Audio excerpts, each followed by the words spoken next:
श्री हरिदास श्री हरिदास। नमो नमो श्री हरिदास वृंदा विपिन वास बर प्राण सर्वस्व बाके बिहारी। श्यामा श्याम जुगल रूप माधुर्य के रसिक रिजवार सुप्रेम अवतारी।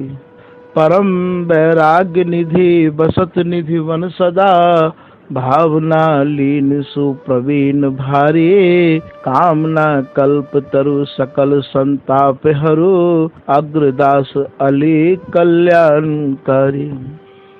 श्री हरिदास श्री हरिदास। अभी श्री पीताम्बर देव जी महाराज के चरित्र की ही कथा चल रही है। अभी तक आपने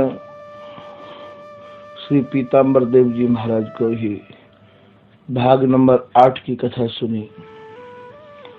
यहाँ श्री रसिक देव जी महाराज तन त्यागने की तैयारी कर रहे हैं।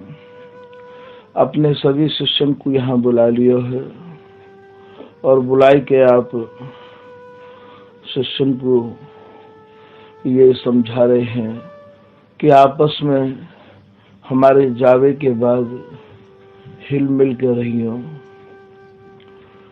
स्थान की गरिमा बढ़ाना, स्थान को विधिवत चलाना ही गुरु परंपरा को चलाना है।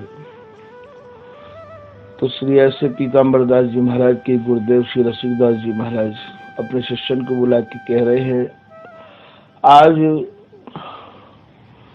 9वें भाग की कथा है या त्यागे को प्रसंग है। तो जब श्री पीताम्बर दास जी महाराज के गुरुदेव श्री रसिकदास जी ने सब शिष्यों को बुलाए और बुलाए के ये कही कि शरीर छोड़वे को ये ही विधान है, जो कोई आयो है वह को जानो भी निश्चित है। अब आप ये बताओ सब मिलके एक स्वरते कि या स्थान को हम कौन को दें। कछु लोग आपस में झगड़ जाए हैं, अरे हमें मालिक बनाते, हमें मेहनत बनाते, हम इन्हें नाय माने, हम इन्हें नाय माने। शिष्यन को ये फर्ज है कि गुरुजन ने यदि कोई नियुक्त कर दिए हैं तो उनको ही गुरु रूप में उन्हें मानना चाहिए, उनको सम्मान करना चाहिए, क्योंकि गुरु द्वारा किया हुआ तिलक अत्यंत सम्माननीय हो गए है। यहाँ श्री पीताम्बर दास जी के जीवन चरित्र सुन के उन्हें यही शिक्षा लेनी चाहिए।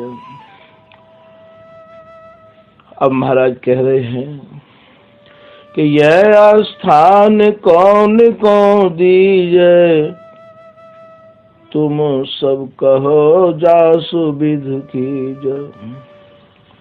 बोले भैया ये स्थान अब कौन को दिया जाए, आप सब लोग जा में राजी रहो, वही काम किया जाए।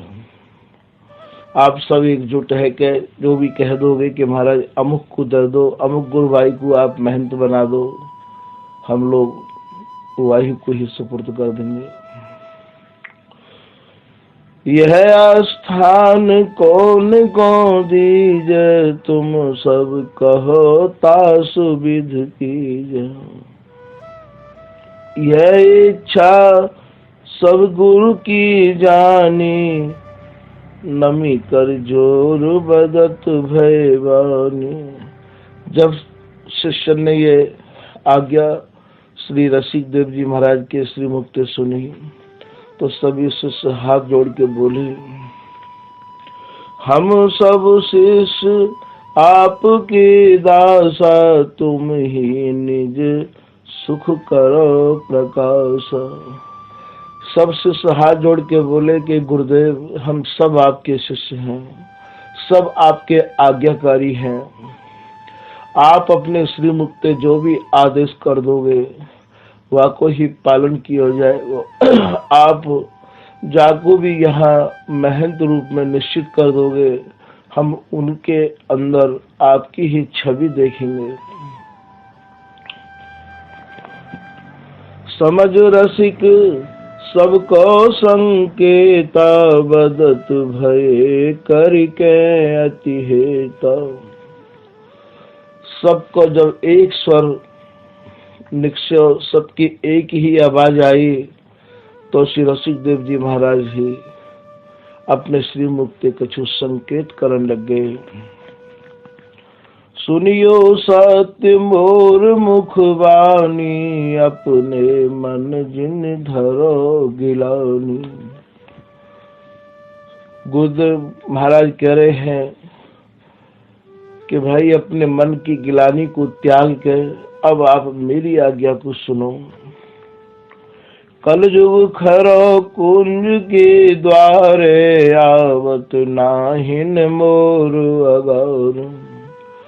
बोले भैया गेट के बाहर जाके देख के आओ। गुरु महाराज की आज्ञा को सुन के और महाराज शिष्य लोग बाहर गए। देखो महाराज अत्यंत ही विकराल स्वरूप में और कोई आदमी खड़ा हुआ है और ललकार रहे है, भीतर जावे की कह रहे है। आय के महाराज के शिष्य ने निवेदन किया कि गुरुदेव ये कौन है? बोले ये ही कलयुग है।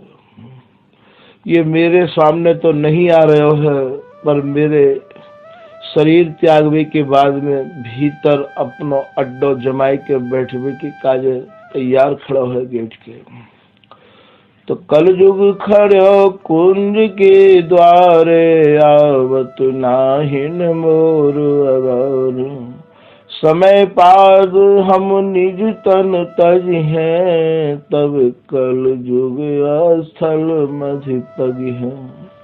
और जैसे ही मैं अपने शरीर को त्यागूंगा, महाराज ये स्थान में भीतर प्रवेश करने की तैयारी में ही गेट के बाहर खड़ा है। तुम ते तनक रुकन नहीं पाव, सुर मुनि को कल ख्याल खिलाव। ये जो कलयुग है ये तुम ते नहीं रुक पावे। वो बड़े बड़े ऋषि मुनि देवतान को महाराज ये खेल खिलावे है, अच्छे अच्छे संतन को, और महाराज ये नाच नचावे है। ये कलयुग इतना विकराल स्वरूप है। या को हमारे संत सुनायो करते कि ये सतयुग, त्रेता, द्वापर, कलयुग, ये श्री ब्रह्मा जी के ही 4 पुत्र हैं। ब्रह्मा जी ने जब सृष्टि की रचना करी तो इनको नामकरण भी किया और इनकी आयु भी निश्चित करी है। 4,32,000 कलयुग की आयु निश्चित करी है। या ते दुगनी द्वापर की और तिगनी त्रेता की और महाराज चौगुनी सतयुग की आयु निश्चित करी। जब इनकी आयु निश्चित कर दी तो महाराज ब्रह्मा जी नरकन को बांटवा भूल गए हैं। जैसे कोई बाप अपने बेटा के हिस्सा तो कर दे है, पर घर में यदि कोई कर्जा होए तो बाकू नहीं कर पावे, हिस्सा में नहीं बांट पावे कर्जा को। ठीक यही प्रकार से ब्रह्मा जी कर्जा बांटवा भूल गए हैं। इन नरकन को बांटवा भूल गए हैं। ब्रह्मा जी बड़े चिंतित भये। उनने अपने मन में विचारी, कहा ये मेरे बनाए भये नरक खाली रहे आमेंगे। सृष्टि की रचना भी मैंने ही करी है, तो नरकन की रचना भी मैंने ही करी है, तो क्या ये हमारे बनाए भये नरक भर नहीं पाएंगे? यही चिंता में ब्रह्मा जी ने एक सभा बुलाई और वह सभा में बृहस्पति, कुबेर, वरुण, इंद्र सभी देवताओं को निमंत्रण दिया गया। सभी देवता बुलवाए। सभी देवताओं ने ब्रह्मा जी को सम्मान किया और ब्रह्मा जी ने देवताओं को सम्मान किया। आपस में वार्तालाप जब शुरू हुई तो देवता ने ब्रह्मा जी से निवेदन किया कि आज की सभा को बुलावे को कुछ विशेष कारण है क्या पितामह? तब श्री ब्रह्मा जी बोले कि हाँ, आज की सभा को बुलावे को विशेष कारण है। बोले कहाँ कारण है पितामह? बोले कारण यही है कि मेरे द्वारा सृष्टि की रचना भई है, तो ये 28 जो रौरव नरक कहे जाए हैं, इनकी रचना भी हमारे ही द्वारा भई है। मैंने अपने पुत्रन की युगन की आयु तो निश्चित कर दी, पर नरकन को मैं इन्हें नहीं सुपुर्द कर पाया, नहीं बांट पाया हूँ। अब कहा मेरी बनाई भई सृष्टि में ये नरक मेरे ही द्वारा रचित, मेरे ही द्वारा बनाए भये तो खाली रह जाएंगे। ये एक चिंता को विषय है, यही के कारण आप सबको यह सभा में बुलाया गया है। तब श्री ब्रह्मा जी ने जब ये निवेदन कर दिया, तो तब सभी जितने भी ये देवता है, सभी देवता ने एक स्वर से और महाराज ये ब्रह्मा जी से कही कि आप अपने पुत्रन को बुलवाओ, और बुलवाए के पुत्रन से पूछो कि भाई तुम्हारे युग में आवे वाले कितने प्राणी नरक में आ जाएंगे। तो ब्रह्मा जी ने एक एक करके सभी पुत्रन को बुलवायो, और बुलवाए के पुत्रन को सबसे पहले सतयुग आए।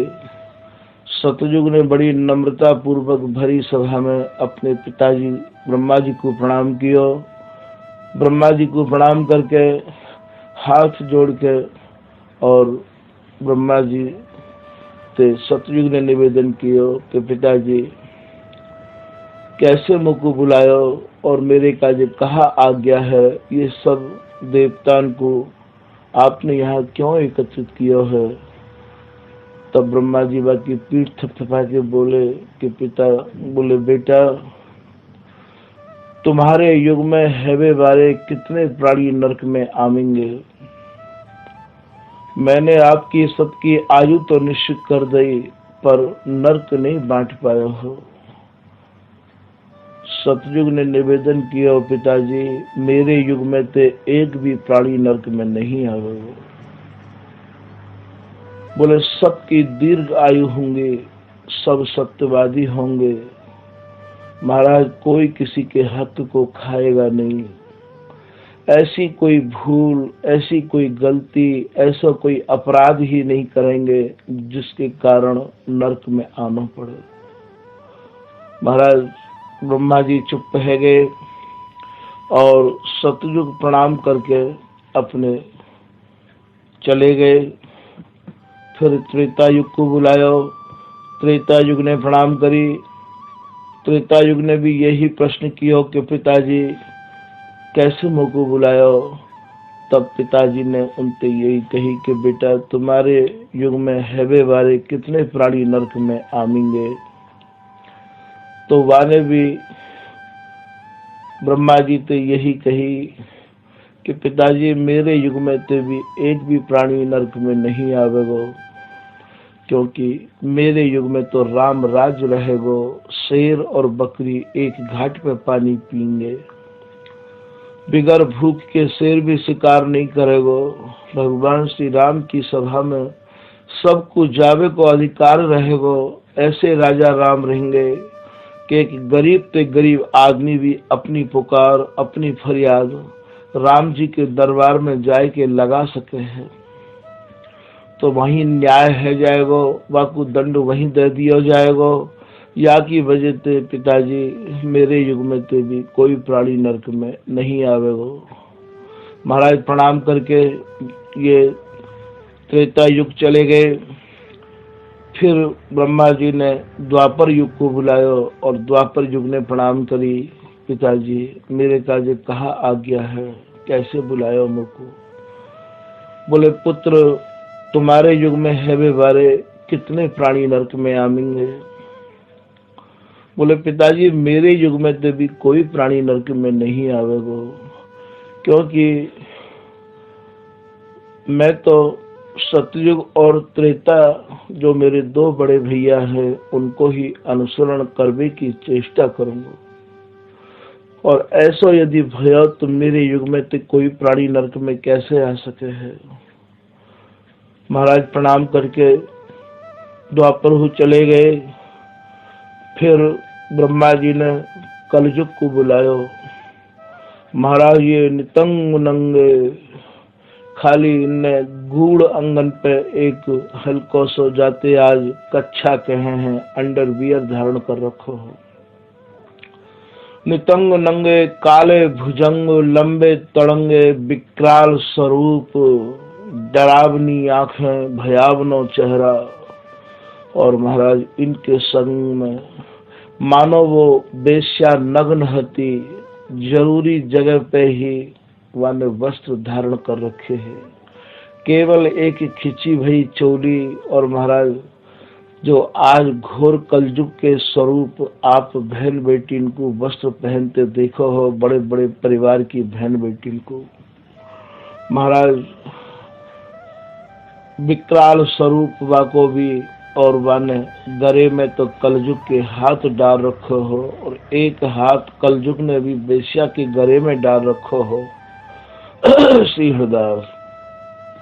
और एक हाथ ते कलयुग ने जिभ्या पकड़ रखी है और एक हाथ ते वो जो बेश्या ही कलयुग के संग जो आई हुई है महाराज कलयुग को मदरा पान करा रही है। या बड़े ही विचित्र सीन को भयावने सीन को देख के जितने भी सभा में सभ्य लोग सम्मानीय लोग बैठे हुए हैं देवता लोग उनने अपनी आंखें नम कर ली नीचे कर ली। कैसे ऐसा अश्लील सीन देखो जाए कि भरी सभा में और महाराज ऐसी अवस्था में ऐसे वस्त्रन में नृत्य कर रहे हैं। दोनों ने बेशर्माई की मानो चादर ओढ़ रखी है। जैसे ही नृत्य समाप्त भयो कलयुग ऐसे ही खड़ो की खड़ो रह गयो। बाने पिताजी को प्रणाम नहीं कियो। जैसे आज बहुत घरन में और ये जो पुत्र होते हैं जो बेटा होते हैं, अब पुत्र और बेटा तो है कहाँ, अब तो लड़के हैं। लड़के तो लड़के आते हैं कहे करे बोले लड़के कितने चार, बोले दो जेल में दो फरार। तो महाराज ये लड़के आज पिताजी के माताजी के चरण स्पर्श नहीं करते हैं। ठीक कलयुग ऐसे ही खड़े रहे और महाराज बड़ी आंख निकाल के अपने विकराल स्वरूप के धारी तो आप है ही है। और ब्रह्मा जी तो बोले मुख क्यों बुलायो यहाँ पे, ना तो पिताजी कही ना आदर सूचक काहू भी प्रकार की कोई शिष्टाचार की बात कही। बोले कैसे बुलाया मुझको। तब ब्रह्मा जी ने कलयुग ते कही कि सर्वप्रथम तो जो तुम्हारे साथ आई हैं इनते या तो वस्त्र धारण करवे की कहो ठीक ढंग से या इन्हें अपने भवन भेज दो। महाराज घर में भी आज कोई ससुर आज कोई सास नई बहू ते मुड़ पे पल्लू ढरवे की कह दे तो महाराज छोरा को बहुत बुरी लगे बहू को बहुत बुरी लगे। ऐसे ही कलयुग को बहुत बुरी लगी। पर सभा के बीच की बात ही कलयुग ने उन्हें इशारों कियो भवन में जावे के काजे और वो चली गई। फिर कलयुग ने कही कि मुख कैसे बुलायो, बड़ी अकड़ के बड़ी धौंसते। तब ब्रह्मा जी ने बातें कही कि पुत्र बुलायो मैंने तुमको या लिए है कि तुम्हारे युग में हेबे बारे कितने प्राणी नरक में आमेंगे। कहा ये मेरी सृष्टि में बनाए हुए नरक ऐसे ही खाली परे रह जाएंगे। कलयुग ने कही कि बुलायो तो आपने उन तीनों को भी होगो। तीनों के प्रति कलयुग ने भाई शब्द संबोधित नहीं करो और पिताजी के प्रति मैंने एक भी शब्द पिताजी नहीं कही। ना माने भरी सभा में कोई चरण छुए की चेष्टा करी, तो कहवे लगो कलयुग के बुलायो तो उन तीनों को भी होगो। वो तीनों कहा कह गए।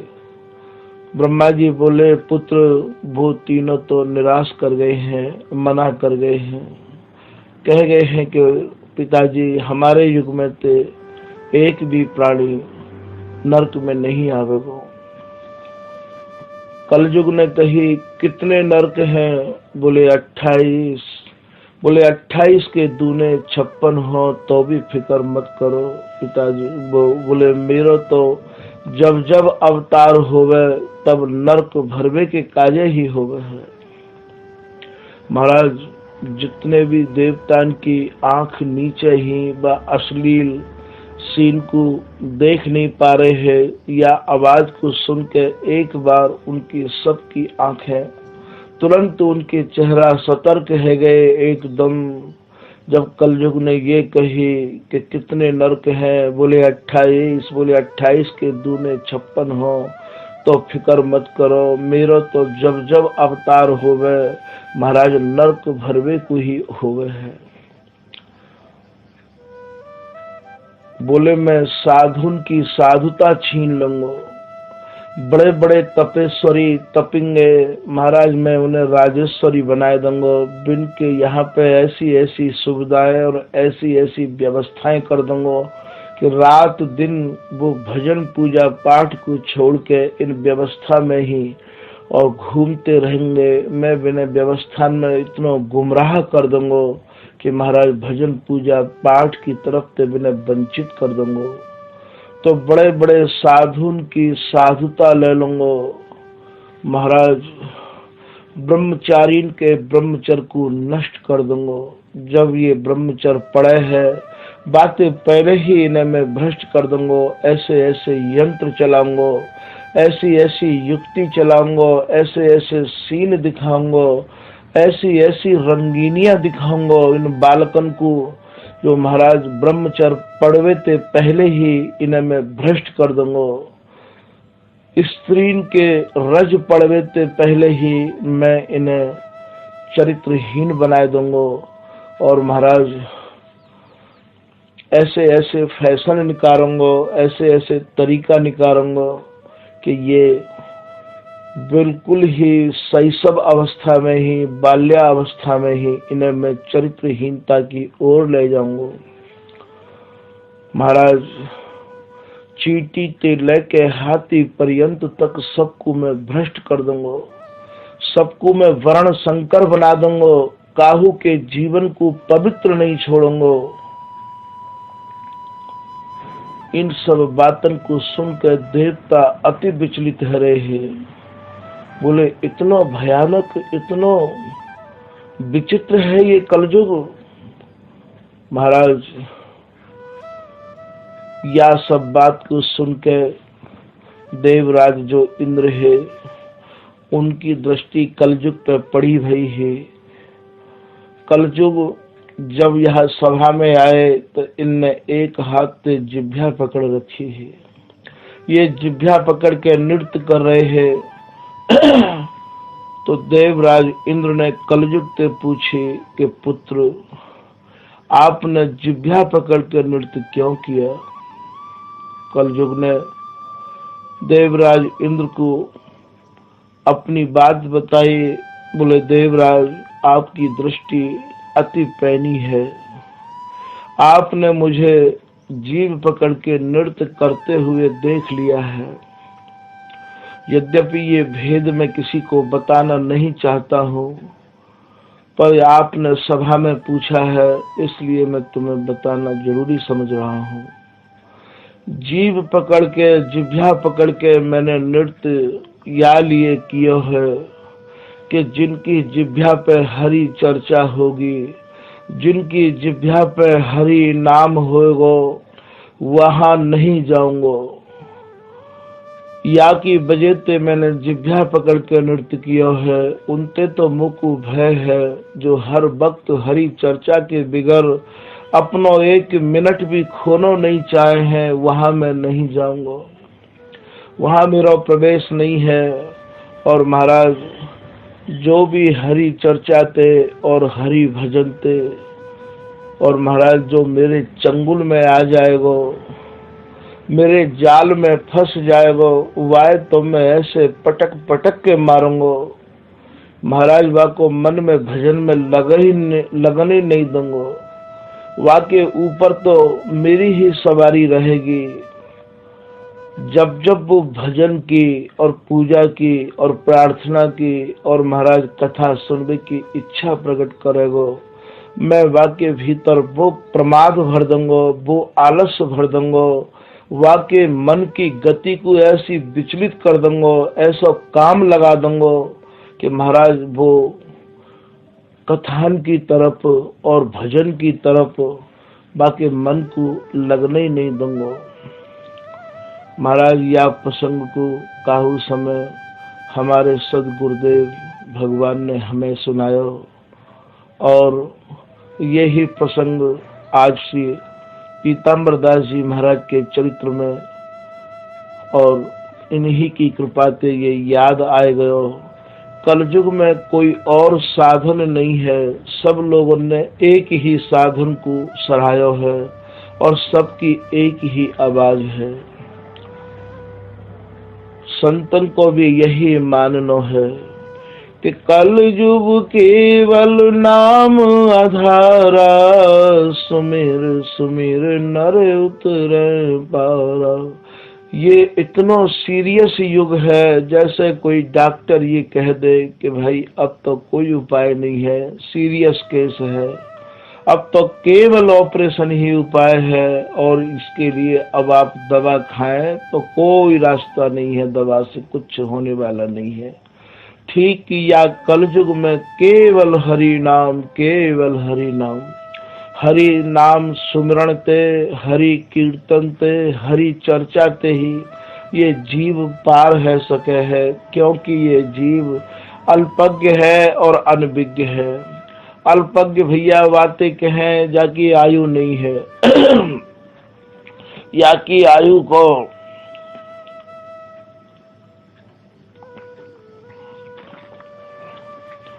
कोई ठीक नहीं है। हरि के नाम को आलस कत करत है रे, काल फिरत सर सांधे।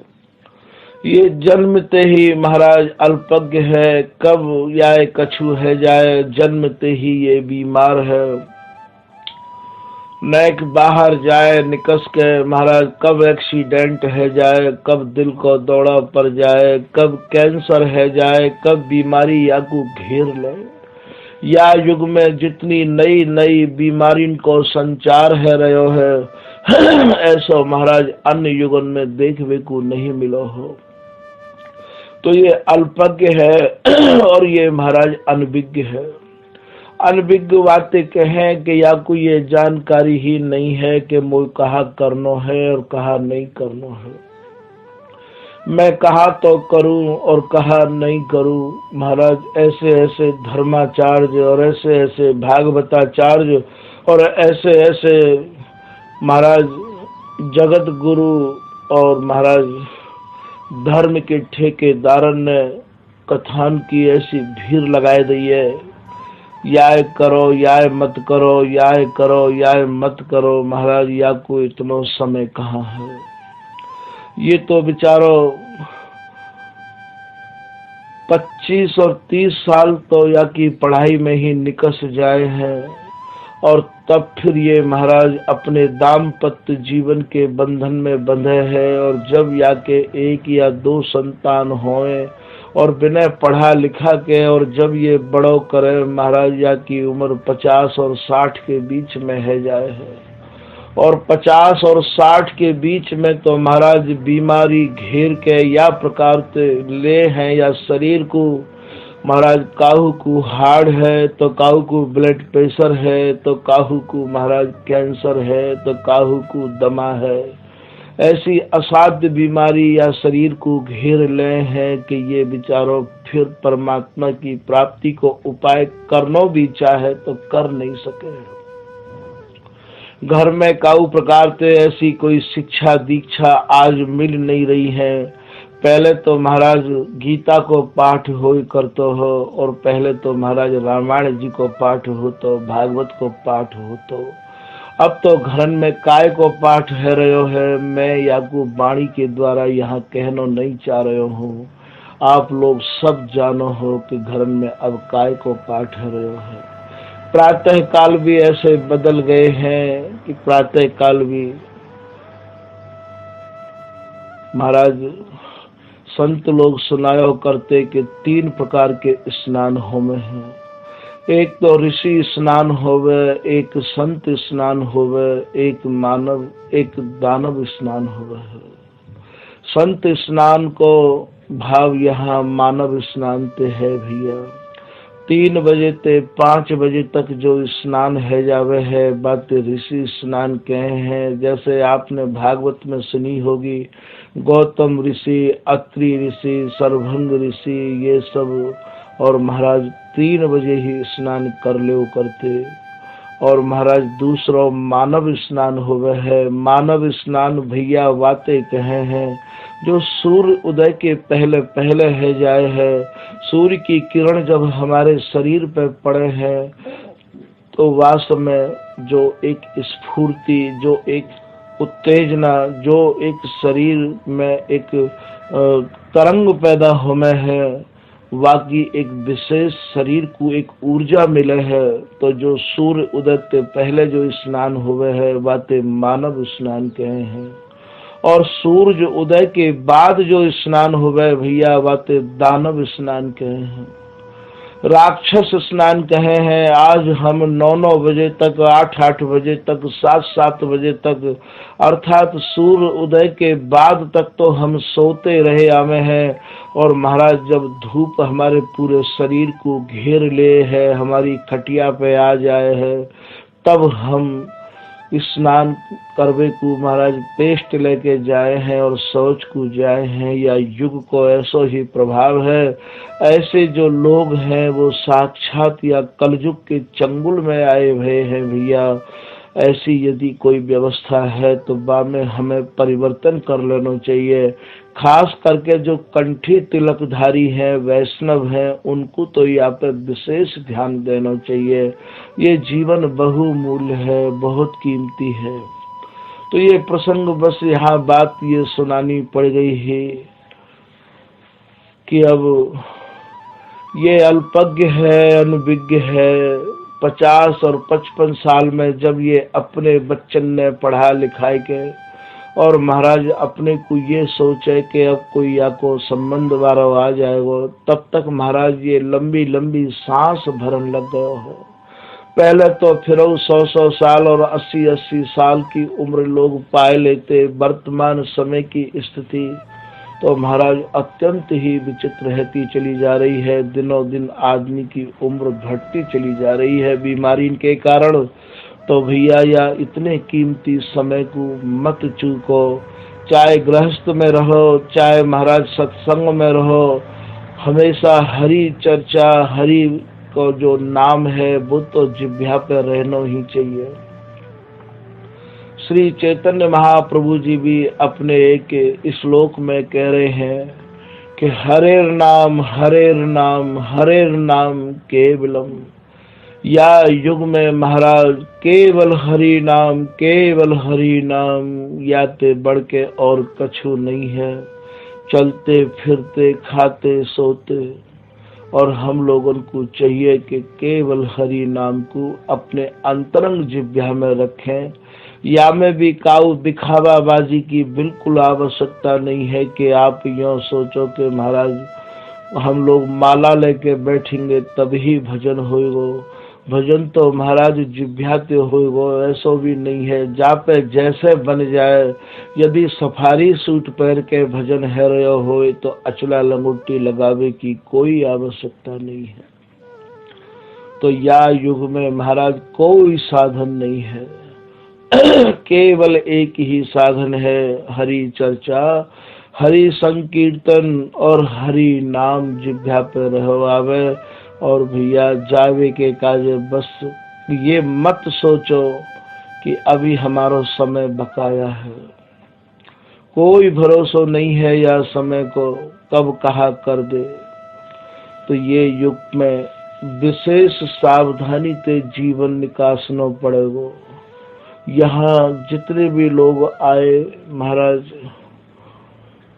बड़ी बड़ी सावधानी से श्री बिहारीदास जी को दोहा यहाँ सामने आ रहे है। बिहारीदास जी कह रहे हैं कि श्री बिहारी दास रस आचयो सावधान गही गैल बिन सत्संग बिगुची है और अमल बद फैल। बिहारीदास जी कह रहे हैं भैया हमने बड़ी सावधानी पूर्वक यह रस को अपने अमल में लायो है, क्योंकि यहाँ बिगर सत्संग के और बिगर हरि नाम के जो मैंने अभी आपको कलयुग की कथा सुनाई है, ये महाराज बिल्कुल ही विचलित करवे के काजे यानी फेंट कस राखी है। और ये प्रसंग श्री पीताम्बर दास जी के जीवन चरित्र में यही हमारे सामने आया गया कि श्री रसिक देव जी ने अपने शिष्यन को और महाराज कलयुग की जब कथा सुनाई तो ये सब की सब बोले कि महाराज यहाँ पे विजय प्राप्त करने को आप ही कोई उपाय बताओगे। तो महाराज कह रहे हैं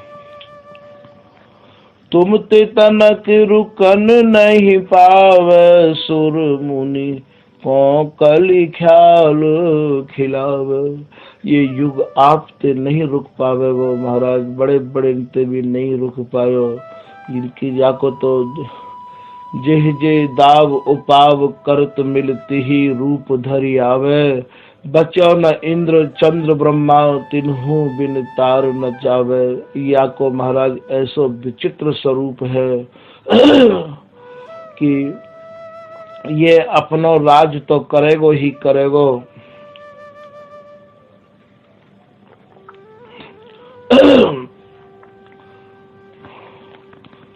श्री स्वामी हरिदास को धर्म रूप गंभीर जो कंचन के पात्र बिन टिके न बाघिन खीर। फिर श्री रसिकदास जी महाराज अपने शिष्यन को समझा रहे हैं कि स्वामी जी महाराज को जो धर्म है, स्वामी जी की जो रस रीति है, स्वामी हरदास जी की जो उपासना है वो महाराज अत्यंत ही गंभीर उपासना है। या उपासना को या जगत में रहने वाले बहुत लोग नहीं समझ पावे हैं, ये तो गिने चुने लोगों की ही समझ में आवे है। और या उपासना पर टिकनो भी सबके बस की बात नहीं है, क्योंकि या में काहू की समाई नहीं है, काहू की पूजा नहीं है, काहू की समाई नहीं है। नैक भी स्वामी जी के अलावा और इधर उधर मन देवे की यहाँ कोई आज्ञा नहीं है।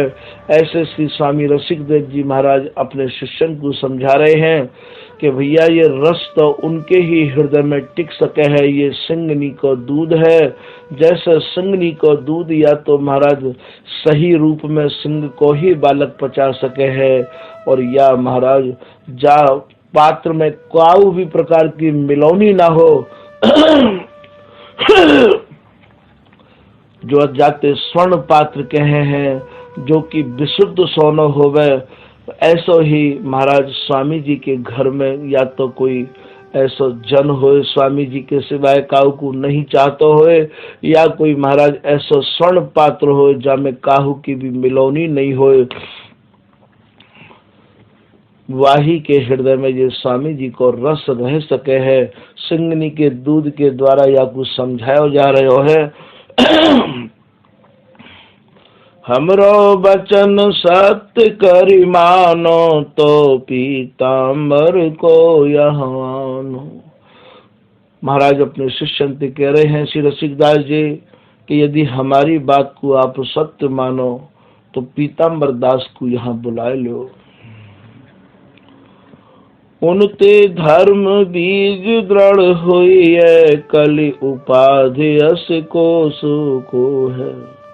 और महाराज उनते ही ये स्वामी जी महाराज को जो धर्म है, स्वामी जी की जो उपासना है महाराज, ये बीज को और विस्तार है जाएगा और कलयुग उनके मारे यहाँ प्रवेश नहीं कर सके है। ऐसो श्री रसिक देव जी महाराज अपने शिष्य को आदेश कर रहे हैं। आज तो महाराज गर्ज है गई है, कहा की हो जाए, क्योंकि संतन की तो यह समय ऐसी कमी है गई है, ऐसा अभाव है गयो है कि महाराज या युग ने और जो अच्छे अच्छे संत है वो तो सब समेट लिए, और भी जहाँ कोई संत रह गए हैं महाराज उनने भी ये समेटवे के काज और आतुर भयो डोल रहे है, कैसे उनके आश्रमन में विक्षेप पैदा करूं और महाराज रोग और भोग और बीमारी से ग्रसित करके और उन संतन को कैसे समेट लो, क्योंकि ये तो धर्म की जो जड़ है बाय तह में ले जानो चाहे है ये कलयुग। पर ये महाराज धर्म और सत्य समय तो ले है पर पराजित नहीं हुए है। तो या समय जो भी कोई संत रह गए हैं जिनते आप संत कहो हो, उनको भी यानी महाराज नए तो अब देखने को मिले नहीं है, और जो साधन करके परिपक्व अवस्था में है गए हैं उनको भी ये इतना घेरे भयो है जैसे मानो एक कोई साहूकार को बहुत बदमाश मिलकर घेर ले हैं। ठीक यही प्रकार से ऐसे ही उन संतन को भी ये घेरे भयो है। तो भैया यदि कहूँ ऐसे संत आपको देखने को मिलते हों जिनते आपकी आत्मा को शांति होए, आपकी आत्मा को तृप्ति होए, तो उनके दर्शन को उनकी सेवा को हमें बहुत जल्दी ही लाभ ले लेना चाहिए, क्योंकि यह युग की मार बहुत कड़ी है, बहुत कड़ी है। कोई पता नहीं है या कि कब ठोकर बिना लग जाए, क्योंकि अब याने तो ऐसी प्रतिज्ञा कर ली है कि मैं तो या भूतल पर धर्म को सत्संग को और महाराज जो ऐसी रहनी में रहने वाले संत हैं उन्हें पहले विदा करूंगा, क्योंकि भयानक युग है ये, बड़ो ही विचित्र या को स्वभाव है कलयुग को। दो लकड़ी भी एक संग नहीं रह सके हैं, ऐसे ऐसे मनन में फर्क डाले है ये कि दिनों दिन या को प्रभाव बढ़तो चलो जा रहे है। वैसे तो या इतनी निराश है की भी आवश्यकता नहीं है। हमारे एक श्यामा शरण जी नाम के बहुत उच्च कोटि के संत है गए हैं, उनने एक बार हमारे ही ठाकुर जी को ये कलयुग के बारे में कही कि या कलयुग ते इतना भी नहीं डरनो है, हरि नाम और हरि चर्चा अपनी जिह्वा पर रखे, वरना या की आयु घटती चली आ रही है। हमारे ठाकुर जी ने कही, बोले बाबा अभी तो या की आयु खाली 5000 साल भई है, 5500 साल कहाँ घटो है या में, अभी तो ये अपने प्रचंड रूप में आवे वारो है। बोले नहीं या की आयु बहुत घट गई है। संतन की वाणी हमारे यहाँ वेदन की नानी मानी जाए है। संत यदि कोई वाणी कह दे तो वामें अटूट अगाध निष्ठा रखनी चाहिए।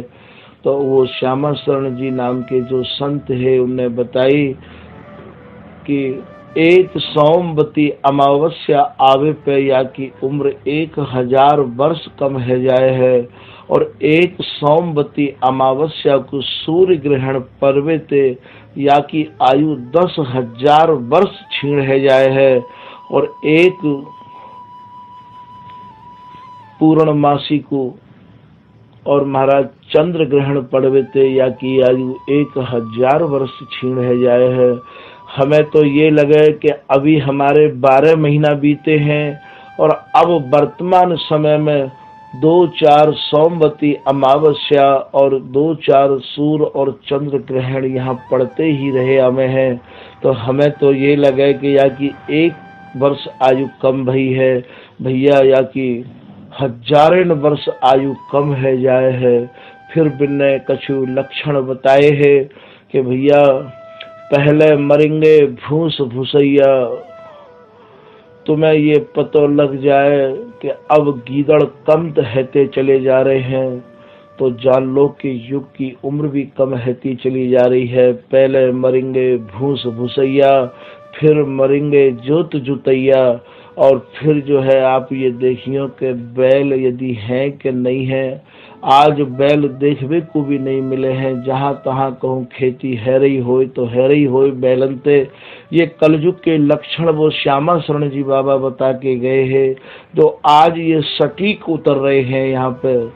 पहले मरेंगे भूस भूसैया, या को भाव ये है कि गीदड़ नहीं मिलेंगे और जहां तहां बीज रूप में कछू ही रह जाएंगे। तो आप देख रहे हो कि गीदड़ भी अब ना के बराबर जैसे ही हैं। फिर मरेंगे जोत जुतैया, जोत जुतैया माने बैल नहीं मिलेंगे। कहाँ है बैल, खेती भी सब ट्रैक्टर है बैल गई है। और फिर मरेंगे मुसलमान भैया, और फिर मरेंगे सब जनैया। आज देखो आपस में ही और जिनते आप विदेश कहो हो, ये मुसलमान लोग आपस में ही मरते मरते और महाराज कटते कटते कम रहते चले जा रहे हैं। तो ये युग को ऐसा प्रभाव है। ऐसे वो बाबा श्यामा शरण जी कह के गए हैं का उस समय हमारे ही गुरु भाई है श्यामा शरण जी। तो ये प्रसंग मैंने कलयुग को विस्तार पूर्वक आज या में सुना दियो है भैया। ये जो कलयुग है ये खड़ो है, या ही चक्कर में खड़ो है कि बस ये अच्छे अच्छे संत यहाँ पे जाएं।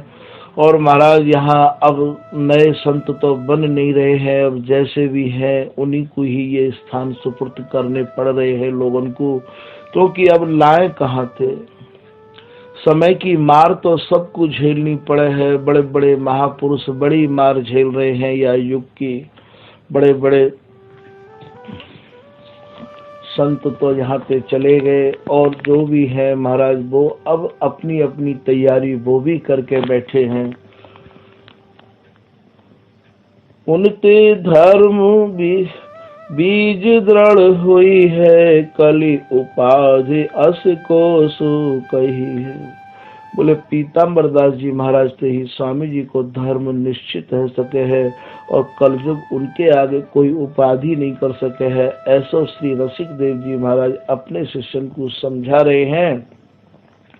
रसिक बचन सबके मन भायो, पीताम्बर को पत्र लिखायो। श्री गुरुदेव रसिक देव जी की बात सब शिष्यन को भाई सबको अच्छी लगी। वही समय और महाराज श्री गुरु जी की आज्ञा थे गुरु भाई लोगों ने एक पत्र लिखो इन्हें बुलवावे के काजे। श्री पीताम्बर दास जी वह समय यहाँ नहीं थे श्री धाम वृंदावन, क्योंकि ये 18 साल तक बाहर विचरण किया है इनने। 5 साल 1 महीना आप बिंदु सरोवर में रहे हैं, 7 साल आबू पर्वत पे रहे हैं, और बाकी बाद आप ढूंढा रहे हैं, मालकित रहे हैं। पूरा विवरण आप पिछली कथान में सुने आए हो। 18 साल तक ये श्री पीताम्बर दास जी ने बाहर भ्रमण करते हुए बड़े बड़े देवतान को और इनने और बड़े बड़े ऋषि को और बड़े बड़े मुसलमानन को, ख्वाजे मीरान को महाराज सबको ही इनने नतमस्तक कर दियो। ऐसे श्री पीताम्बर दास जी महाराज को आज पत्र लिखा जा रहे है। साधु एक पत्री ले आयो, साधु एक पत्री ले धायो, श्री पीताम्बर को ले आयो। जैसे ही महाराज ये पत्र श्री पीताम्बर दास जी के पास एक साधु लेके गयो, पीताम्बर दास जी महाराज ने पत्र को पढ़ो, और पत्र को पढ़ के महाराज आप तुरंत चल दिए। शिष्यन को गुरु ते प्रतीक्षा नहीं करवानी चाहिए। शिष्य तो वही बड़भागी हैं, शिष्य तो वही सराहनीय है जो गुरु जी की आज्ञा भई और तत्काल जी गुरुदेव वही समय ऐसे खड़े है जाए जैसे बिजली को बटन दबा दिया जाए है।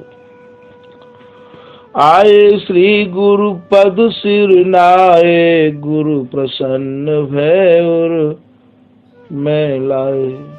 वही समय श्री पीताम्बर दास जी महाराज ने अपने गुरु श्री रसिक दास जी महाराज के चरणन में अपनो ये माथो रख दियो, और श्री गुरु रसिक दास जी महाराज ने अपने शिष्य पीताम्बर दास जी को हृदय ते लगा लियो। कंठी बांध दई तत्काला, डार दई घर आरज माला। आरज माला वाते कहें भैया पंच लड़ते। बाहर जो श्री पीताम्बर दास जी महाराज को स्वरूप हो, भेष हो, ये पंचलर धारण करो करते हैं और हाथ में तूमी रखो करते हैं, क्योंकि करुआ के स्वरूप को बाहर के लोग इतना कहाँ समझे हैं। तो वहाँ ये जो महात्मा लोग, कोई महाराज कमंडल काठ को रखे है, कोई तूमी रखे है जो कि घिया की होवे बनी। भाई आपने देखो होगो बाबा जी के हाथ में तूमी को कमंडल रहवावे है। तो ये पीताम्बर दास जी महाराज को आज श्री रसिक दास जी महाराज ने पुनः और महाराज पंचलर को हटा के कंठी बांधी है और कंठी को धारण करके कंठी बांध दई तत्काला डार दई घर आरज माला चादर और गुदरी दीनी विधि अभिषेक कृत्य शुभ कीनी। और महाराज अपनी जो फटे चीथड़ा ब्रजवासीन के जो उपेक्षित वस्त्रन को हमारे यहाँ जो गुदरा रखबे को और जो पंथ चलो आ रहे है, ये गुदरा श्री रसिक दास जी महाराज ने अपनो प्रसादी इन्हें दे दियो और करुआ दे दियो और दे के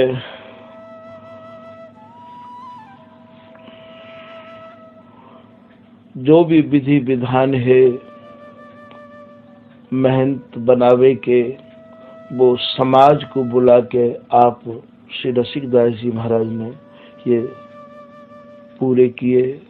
समाज के बीच में यदि का उस शिष्य को गुरु लोग तिलक करें और यदि का उस शिष्य को गुरुजन चादर उड़ावे, तो हमारे यहाँ ये विधान ही पुरानी प्रथा से ऐसी ही रीत चली आ रही है कि ये विधान मानो आज वाकू हमने अपनो गुरु पद वाकू दे दियो है।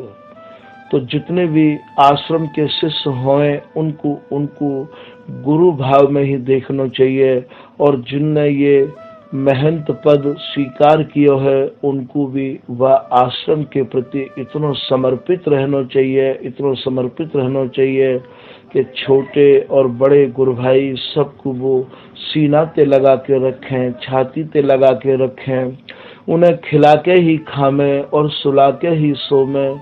उनके हर दुख दर्द में जो कोई महंत बने, गुरु लोग जाको तिलक करें, बाकू उनके हर दुख दर्द को अपना दुख दर्द समझ लेना चाहिए।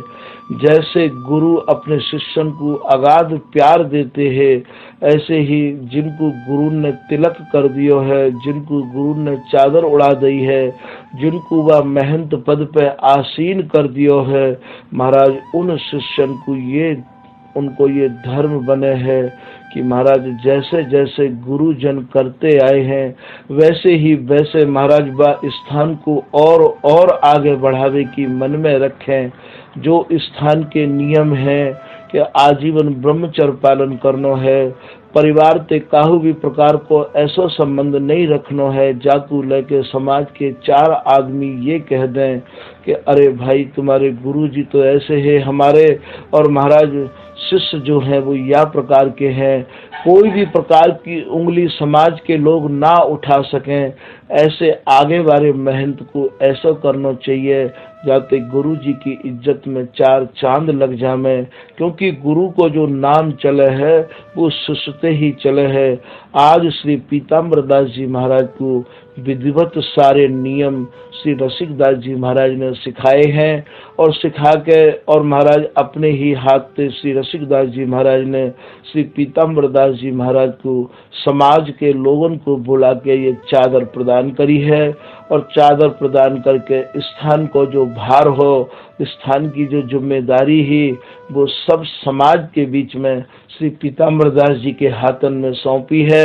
सब गुरु भाइयों को प्यार देवे के काजे, सबको स्नेह करवे के काजे विशेष रूप से यही आदेश दियो है कि ये जितने भी गुरु भाई हैं इनको सबको आप प्रजावत और महाराज अपने ते ज्यादा इन्हें स्नेह दियो, ऐसो श्री रसिक दास जी महाराज इन्हें और ये समझा के गले में कंठी बांध के और महाराज करुआ और बूदरी इनको दे के और समाज के बीच में आप स्थान को इन्हें सुपुर्द कर रहे हैं कि चादर और गुदरी दीनी विधि अभिषेक कृत्य शुभ कीनी।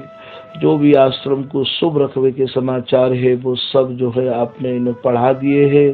और रसिक देव अपनो तनु त्यागो नित्य विहार रूपे अनुराग।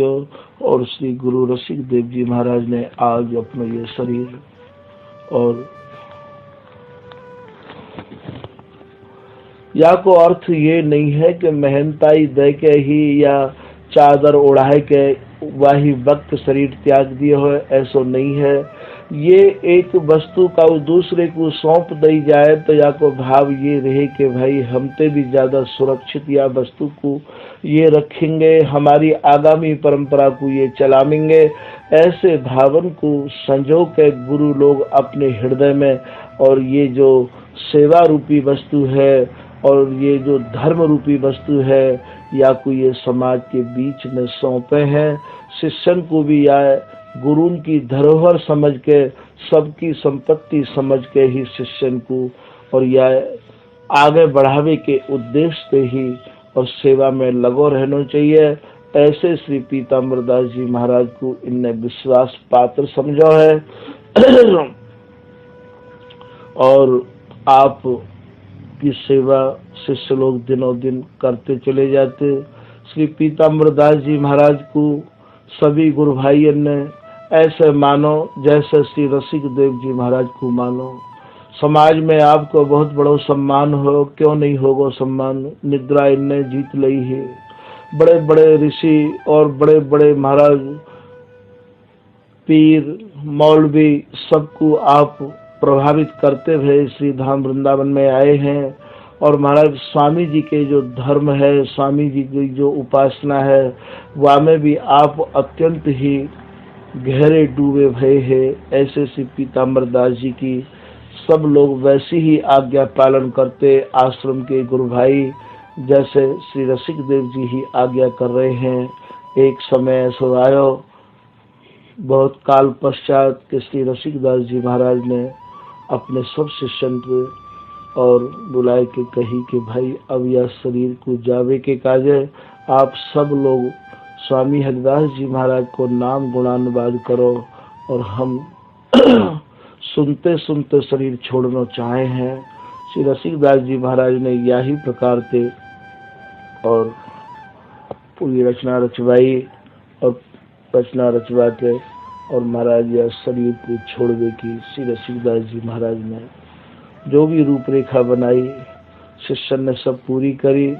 आज श्री रसिक दास जी महाराज अपने या नश्वर शरीर को त्याग के और प्रियालाल को जो शाश्वत सुख है, जो नित्य सुख है, जो एक रस सुख है, बामे पगरे हैं। रसिक देव अपनो तन त्यागो नित्य विहार रूपे अनुरागो।